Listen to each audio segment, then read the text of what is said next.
ಶ್ರೀ ಗುರುಭ್ಯೋ ನಮಃ. ಹರಿ ಓಂ. ನಾನು ಎನ್ ಪವನ್ ಕುಮಾರ್, ಪ್ರೌಢಶಾಲಾ ಶಿಕ್ಷಕನಾಗಿ ನಿವೃತ್ತಿಯನ್ನು ಹೊಂದಿ ಸಾಹಿತ್ಯ ರಚನೆಯಲ್ಲಿ ನನ್ನನ್ನು ನಾನು ತೊಡಗಿಸಿಕೊಂಡಿದ್ದೀನಿ. ನಾನು ಈಗ ಒಂದು ಕವನವನ್ನು ವಾಚನ ಮಾಡ್ತಾ ಇದ್ದೀನಿ. ಕವನವನ್ನು ನಾನು ಷಟ್ಪದಿಯ ಪ್ರಾಕಾರದಲ್ಲಿ ಬರುವ ಭೋಗ ಷಟ್ಪದಿಯಲ್ಲಿ ಬರೆದಿದ್ದೀನಿ. ನನ್ನ ಕವನದ ಶೀರ್ಷಿಕೆ ಜನನಿ. ತಾಯಿ ರೂಪಿಯಾದ ಹೆಣ್ಣು ಕಾಯುತಿಹಳು ನಮ್ಮನೆಲ್ಲ, ಕಾಯಿ ಮನಸ್ಸು ನಮ್ಮದೆಂದು ಹಣ್ಣು ಮಾಡಲು. ತಾಯಿ ರೂಪಿಯಾದ ಹೆಣ್ಣು ಕಾಯುತಿಹಳು ನಮ್ಮನೆಲ್ಲ, ಕಾಯಿ ಮನಸ್ಸು ನಮ್ಮದೆಂದು ಹಣ್ಣು ಮಾಡಲು.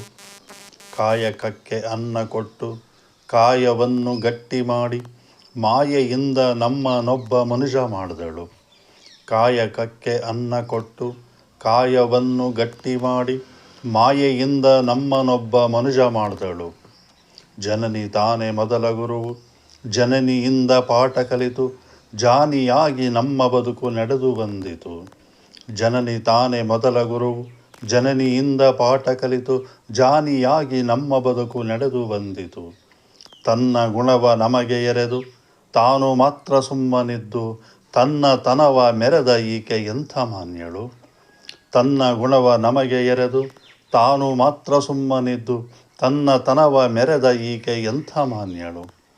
ಈಕೆ ಸಹನೆ ಧರಣಿಯಂತೆ, ಈಕೆ ಅನ್ನಪೂರ್ಣೆ ಗುಣದಿ, ಈಕೆ ಭಾಗ್ಯದಾತೆಯಾಗಿ ನಮಗೆ ಕಂಡಳು.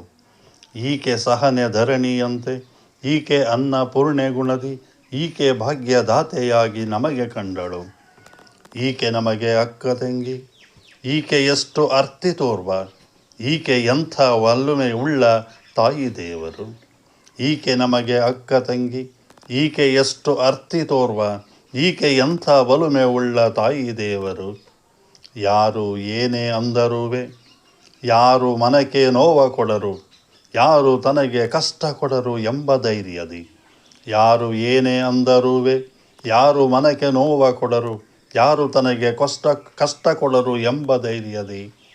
ಯಾರು ಏಕೆ ಹೇಗೆ ಎಂದು ಅರಿತು ಕೇಳೆ ದೇವರನ್ನು, ಯಾರು ಏಕೆ ಹೇಗೆ ಎಂದು ಅರಿತು ಕೇಳೆ ದೇವರನ್ನು, ನರಹರಿ ಪ್ರಿಯ ದಾಸನನು ಮಾಡು ಎಂದಳು.